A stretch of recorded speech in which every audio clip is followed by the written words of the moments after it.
রাধে রাধে। আজকে কিন্তু তোমাদের কাছে আমি ভিডিও নিয়ে আসলাম আমার ছোট্ট মিনি ব্লগে। সবাইকে জানাই অনেক অনেক অনেক শুভেচ্ছা। তো দেখো দুপুরবেলা কিন্তু একদমই সময় পাইনি, তার জন্য এখন ভিডিওটা তোমাদের কাছে শেয়ার করছি। তো আজকে সকালবেলা উঠে বাড়ির সমস্ত কাজ সেরে আমি কিন্তু স্নান টান সেরে নিলাম গরম জল দিয়ে, কারণ পায়ে প্রচুর ব্যথা ছিল, তার জন্য আমি গরম জল দিয়ে স্নান করলে একটু আরাম পাই। তো এদিকে দেখো আমাদের পাড়ারই এক কাকু কী সুন্দর কতগুলো সবজি নিয়ে এসছে, একদম তাজা তাজা ডাঁটা নিয়ে আসলো। আর এদিকে কী আনলো, একটু হেলেঞ্চা, আর এনেছে পেঁপে। আর ওই দিক দিয়ে দেখো বাবা আবার নিয়ে আসলো, কি এনেছে চলো দেখি একটু। বা আমি তো দেখলাম কি আনলো, একটা বড় ব্যাগে করে নিয়ে আসলো। তো দেখি বা বড় বড় বোয়াল মাছ নিয়ে এসছে, একটা কত বড়। তো চলো একটু বোয়াল মাছটা তোমাদের কাছে শেয়ার করি। এই দেখো কত বড় একটা বোয়াল মাছ, আর সাথে একটা তেলাপিয়া।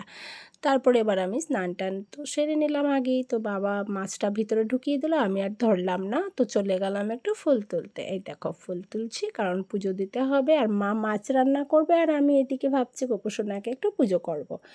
তো আমার মা মাছটা রান্নার জন্য চলে গেল, আর এদিকে আমি পুজো দিতে চলে আসলাম, কারণ আমি তো আগেই কিন্তু নিরামিষ তরকারি বানাবো, মানে ভেবে রেখেছি কি বানাবো।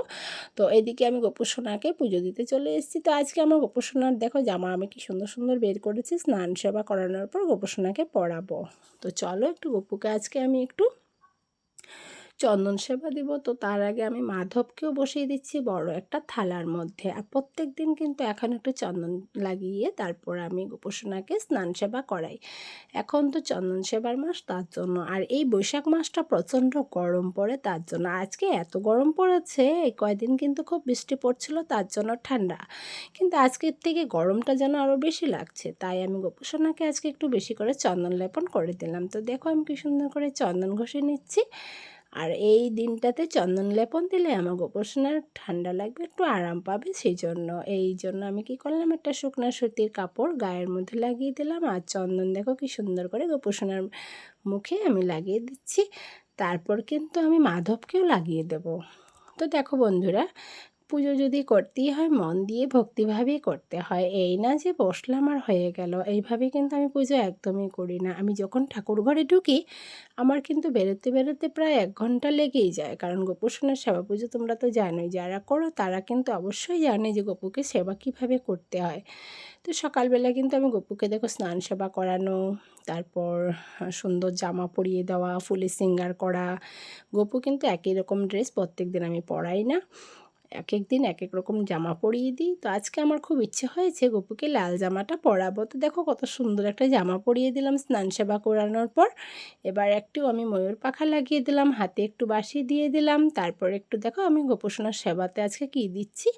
আজকে কিন্তু ভোগ রান্না করিনি। তো সকালবেলা আমি গোপসোনাকে যে মানে কলা আর খই দিয়ে ভোগ নিবেদন করেছি, তো সেই ভিডিওই তোমাদের কাছে এখন শেয়ার করলাম।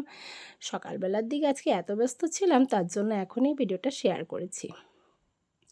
তারপর একটু গোপসোনাকে দেখো ভোগ নিবেদন করার পর আমি একটু কপালে চন্দনে ফোঁটা লাগিয়ে দিলাম, তারপর একটু তেল তেল দিয়ে প্রদীপটা জ্বালিয়ে নিলাম। তো গোপসোনাকে কিন্তু ইত্র লাগাতে একদমই ভুল করি না, প্রত্যেক দিন কিন্তু আমি একটু ইত্র লাগিয়ে দিই স্নান সেবা করানোর পর। তারপর দেখো আমি কী সুন্দর করে একটু মঙ্গল আরতি করছি। প্রথমে ধূপ দিয়ে আরতি করলাম, আর আমার গোপসোনাকে আমি প্রত্যেক দিনই ধূপ দিয়ে পুজো করি, মানে আরতি করি। আর এদিকে যেই প্রদীপটা দিয়ে আরতি করি সেই প্রদীপটা কিন্তু আমি মা তুলসীর তলায় দিয়ে দিই। রাধে রাধে।